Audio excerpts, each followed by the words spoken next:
wabarakatuh. Kami dari kelompok 5 yang beranggotakan 5 orang. Saya Maura Octavia Dina Nenggolan dengan NIM A1D1250111 dan rekan saya Gustina dengan NIM A1D12506. Saya Feby Olivia dengan NIM A1D1250026. Saya Sri Rezeki dengan NIM A1D1251157.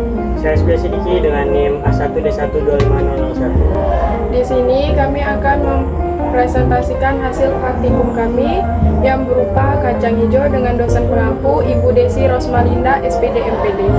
Selamat menyaksikan.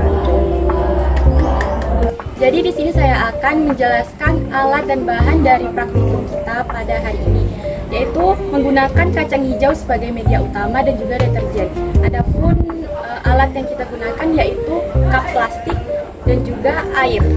Jadi pada praktikum kali ini kita akan melihat perbandingan dari ketiga cup yang berisikan kacang hijau, yang masing-masing cupnya ada yang cup yang tidak diberikan deterjen, lalu cup yang kedua yaitu yang hanya diberi 1 sendok deterjen, dan cup terakhir diberi 2 sendok deterjen.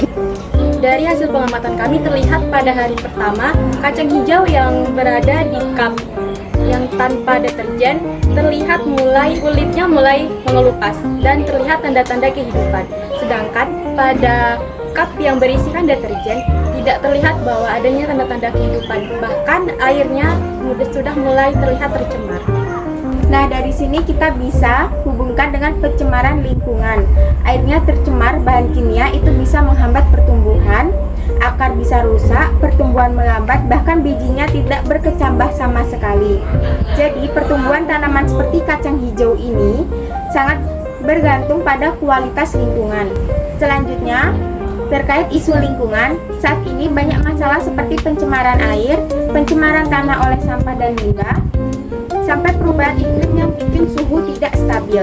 Masalah ini dapat mempengaruhi pertumbuhan tanaman, bahkan tanaman sederhana seperti kacang hijau saja sudah terdampak kalau lingkungannya tidak sehat.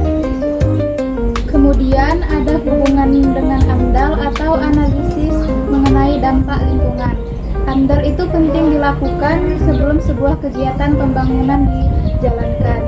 Tujuannya untuk memastikan aktivitas tersebut tidak merusak lingkungan. Dari praktikum ini kita bisa melihat contoh sederhananya, kalau lingkungan kecil tempat kacang hijau saja bisa rusak karena polusi, apalagi lingkungan yang lebih besar. Kalau tidak dicek dampaknya, jadi AMDAL itu berfungsi sebagai pencegah agar lingkungan tetap aman. Dan yang terakhir, soal konservasi lingkungan.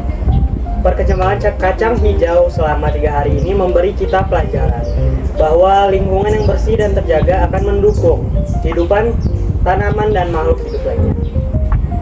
Konservasi bisa kita lakukan mulai dengan hal sederhana seperti menghemat air, menjaga kebersihan tanah, dan juga mengurangi sampah plastik. Dan yang terakhir adalah menanam lebih banyak tanaman. Dari praktikum singkat ini kita tidak hanya belajar tentang bagaimana kacang hijau tumbuh, tetapi juga memahami bahwa lingkungan yang punya peran besar dalam keberlangsungan hidup tanaman.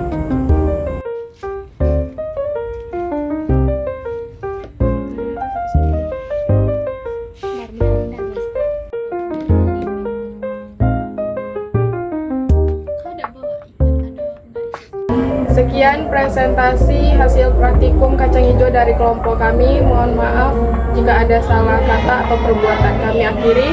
Wassalamualaikum warahmatullahi wabarakatuh.